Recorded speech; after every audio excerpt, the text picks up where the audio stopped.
Are you ready to leave yet? I asked, glancing around the nearly empty room. Just waiting for the mover, Snow replied with a sigh. Honestly, it'll be a relief not seeing your face anymore.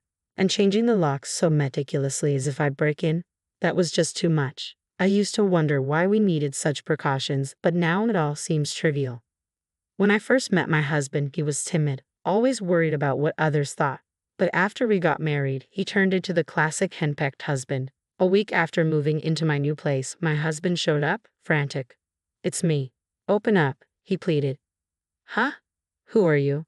I feigned ignorance, facing my frantic husband. I'm Scarlett, 35, working part-time 3 days a week.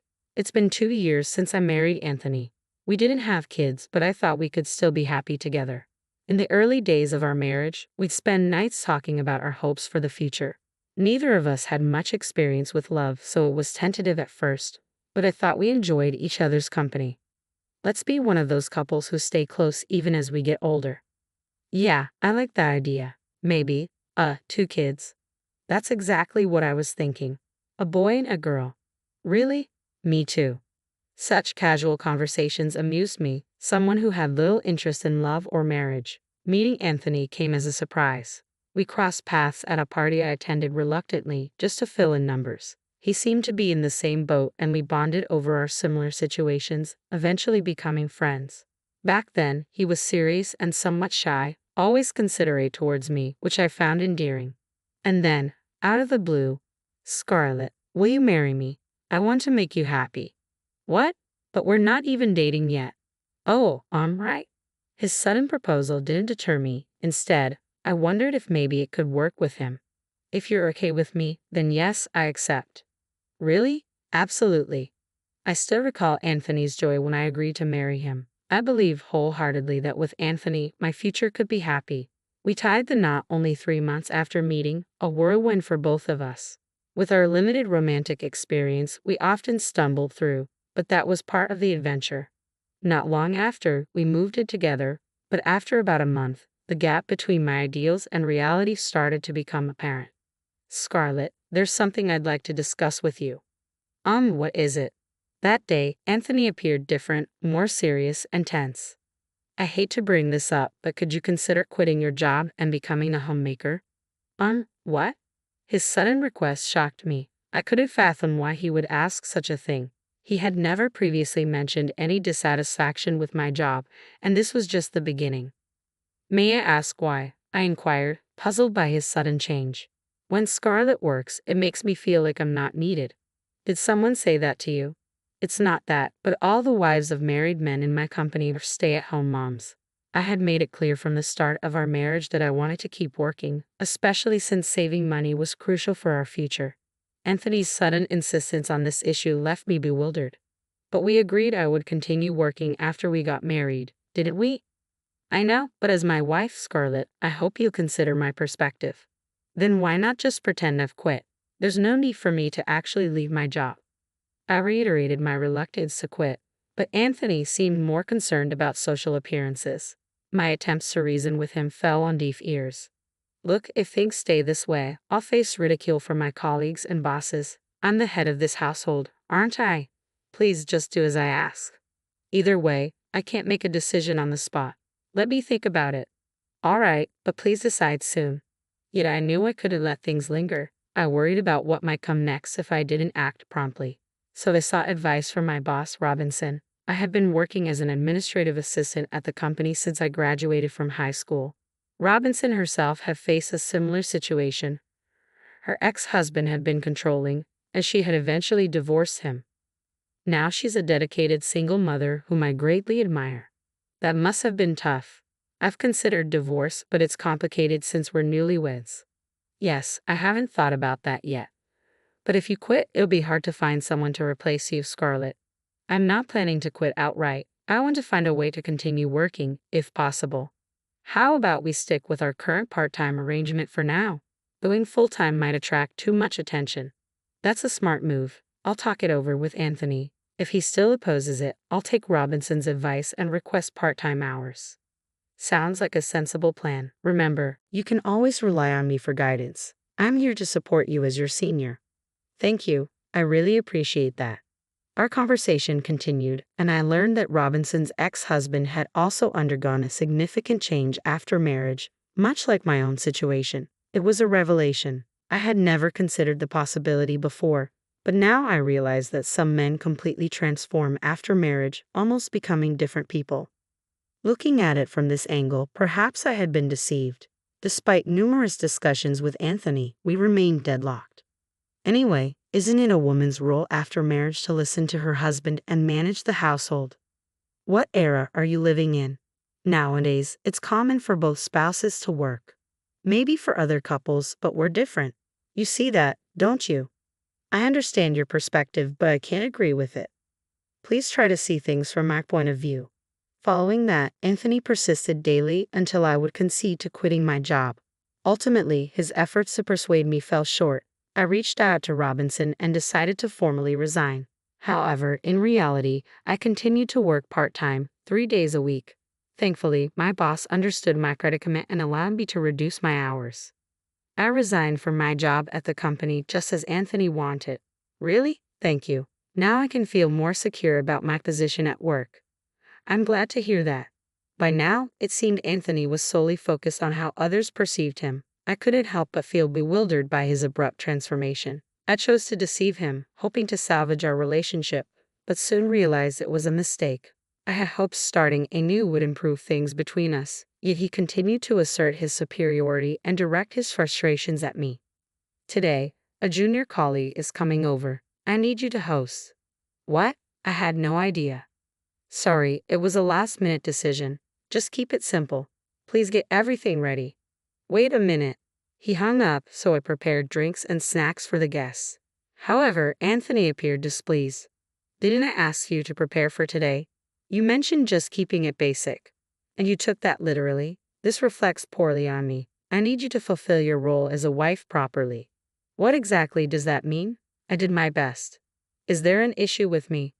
No, not really. Anthony's expression was unlike anything I had seen before. I was so taken aback that I couldn't find any words. From then on, he started inviting guests over almost every week.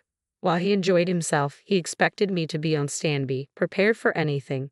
I think he wanted to impress everyone with how capable a husband he is. Anthony, having guests over every week seems excessive. No, it's fine. Everyone enjoys it, and you should support my decisions. It's your duty as my wife, Scarlett. But it's also expensive. You'll figure it out. Yet Anthony's extravagance showed no signs of slowing down. How exactly am I supposed to manage it? Oh, stop complaining. Whenever I asked a question he didn't like, he dismissed it as nagging and avoided giving a direct answer. Every morning, after waking up, preparing meals, making lunch sandwiches, and seeing Anthony off with a suit ready for his day, I tackled household chores. On days when I worked part-time from 10 o'clock a.m. to 3 o'clock p.m., there was barely any time to rest. Despite the busyness, I cherished my job, and working often felt like a welcome respite. Scarlett, you seem tired lately. Are you? Yeah, a bit actually. Let me know if there's anything I can do. I'm here to help in any way I can, of course. Thank you, Sophia. You've been such a reliable support. Unlike Anthony, you've noticed how his treatment of me has been deteriorating day by day. Sophia knew about my secret part-time work and kept it hidden from Anthony. I appreciate everything, Sophia. Don't mention it, but I never imagined Anthony would behave like this. Neither did I. I've tried talking to him, but he won't listen, and we can hardly have a meaningful conversation anymore. I'm sorry, if only I were stronger. Don't be too hard on yourself. You're managing work and household tasks admirably. I really appreciate all your help. I'm glad to hear that. Living with Sophia had been nothing but a positive experience for me. However, it seemed Anthony wasn't comfortable with how close Sophia and I had become, and because of that, he made a shocking decision. Where's Sophia? Mom's gone. What do you mean, gone? Mom's getting older, and I thought it would be best for her to be in a facility. You actually placed her in a home. Yeah, just finished settling her into the new place. Now I have the house to myself. I couldn't believe it happened while I was at my parents' home. The fact that he placed his own mother in a facility shocked me. She was injured, but not to the extent that she needed full-time care. He must have sent Sophia away just to have the house to himself. When I visited Sophia at the facility, she seemed surprisingly well. I'm sorry it had to come to this. No, Sophia, it's not your fault. I never expected him to go to such lengths. I'm afraid of what he might do if I resist. I'll miss Sophia, but I'll manage. If you need anything, you're always welcome here. Thank you. Afterward, we moved into my in-laws' house from our previous home. Despite managing the household, Anthony never acknowledged my efforts or showed gratitude. The idea of having children, which we had once eagerly discussed, now seemed completely out of reach. Anthony disregarded me, often preferring to spend his time away from home. On top of that, he began imposing arbitrary rules. No matter how late Anthony returned, I was required to stay awake until his arrival. If I happened to wake up later than him in the morning, he would become upset. What time will you be home today? I'm not sure. Just stay up until I get back, okay? Okay. One day, after a similar exchange, when Anthony returned home, I noticed something unusual as I took his suit to hang it up. There was a fragrance in the air, a sweet feminine scent that was unfamiliar to me. Since I didn't wear perfume, it was unmistakable evidence of an affair. Whenever he came home late, I would catch whiffs of the same perfume. That day, he'd unusually suggested I go to bed before him, raising my suspicions. Quietly, I went to the living room and overheard their conversation. Oh, she's clueless. When are you going to leave her? I'll kick her out soon enough. Their voices carried clearly, especially the woman's, which was quite loud. From their discussion, it was evident their relationship had been ongoing for some time. While the perfume incident hadn't surprised me, I was deeply disgusted. He was still technically my husband, and despite my wishful thinking, his mistreatment of me hadn't changed. It was nearing our 2-year mark of marriage. It's sudden, but I have a business trip. The day after tomorrow, I need you to get everything ready. That's very short notice. I'll be away for about 3 days. Please make sure my clothes are prepared. Got it. I can't believe he could make up such a lie about a business trip. It wasn't a business trip, it was a trip with his mistress. I recall the conversation I had with Anthony's colleague's wife when we met previously. Be cautious if he suddenly mentions a business trip.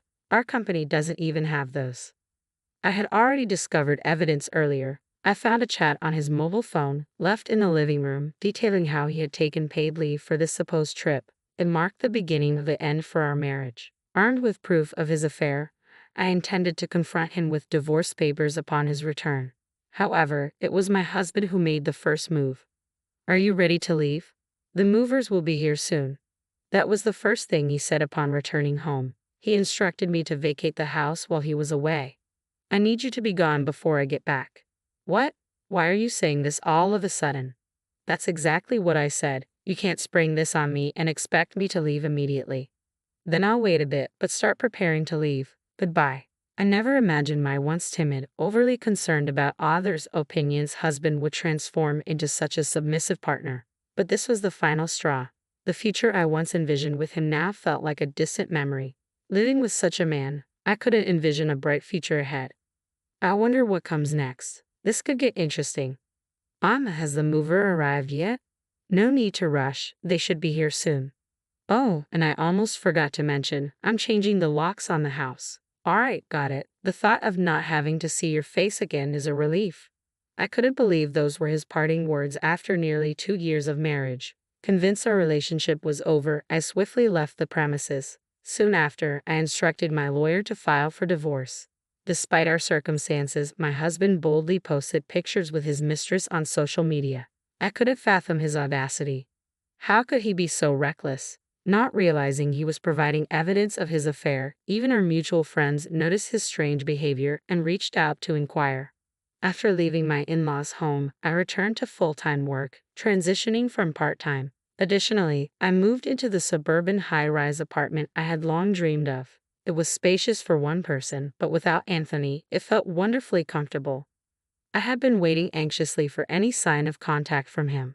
Then one morning, about a month after settling into my new place, the doorbell rang. Checking the monitor, I was surprised to see Anthony standing there. Hey, it's me, Anthony. Open up, Scarlett. His abrupt demand to be let in was presumptuous beyond belief. I couldn't comprehend his actions anymore. Deciding to feign ignorance, I thought it might be more entertaining than simply turning him away. Who are you? I'm sorry, but I don't know you. Don't tell me you've forgotten your husband's face. I'm not married. I think you've mistaken me for someone else. He appeared desperate, almost on the brink of tears, a shadow of his former timid self from our earlier days. Despite his plea, I stood firm and continued to treat him like a stranger. Please just listen. I've been deceived and I need Scarlett's help. I'm sorry, but I'm not obligated to assist you. If you persist, I'll have to call the police. Seriously. After all, I don't know you. Anthony must have believed I would always be there to resolve his problems. But the person I had become wouldn't entertain such thoughts. Yet my patience was wearing thin with a husband who refused to give up. That's it. You made this mess, so it's up to you to fix it. You don't have to be so tough on me. What? Oh, and by the way, you can't stay at your parents' place anymore. What do you mean? Do you know whose name the house is under? No, but it used to belong to Sophia. Now it's in my name. Why? I explained to Anthony why things had reached this point. Anthony insisted I leave. When I confided in Sophia, even she was visibly upset and disappointed. I can't believe my son has turned out like this. I'm truly sorry, especially after all the help you've given us, Sophia. You're divorcing Anthony, aren't you? Yes, it's for the best. In that case, I'll transfer the house to you. Why would Sophia transfer their rights to their in-laws' house to me? Anthony had no idea he was living with his mistress throughout all of this. That's the situation. Understand and leave promptly. We likely won't cross paths again anyway. Just one more thing. If he persists, I will call the police. With that, he finally relented and departed. Of course, the divorce proceeded as planned and I received the settlement guarantee from him. As it turned out, Anthony had been deceived and financially drained by his mistress. In addition to that, the divorce settlement totaled approximately $20,000. His mistress had promptly abandoned him, but I wasn't about to let it go. I employed both a lawyer and a detective to locate him. I'm also pursuing a divorce settlement claim from him. It appears I can secure over $10,000. Furthermore, ownership of the ass house was officially transferred to me. I had to insist that Anthony leave, and though he initially resisted, legal processes left him no choice but to comply. I'm unaware of his current residence and frankly, I have no interest. His company also discovered the photos he posted with his mistress on social media. Unable to endure the scrutiny due to his past facade of living extravagantly, he chose to resign voluntarily. The outcome felt inevitable given his true character. If I had one last thing to say, it would be this. I don't dwell on it. I'm divorced now, but I view it as a learning opportunity and opt to move forward positively. My bond with Sophia endures. I intend to concentrate on my career independently and relish life as a single person.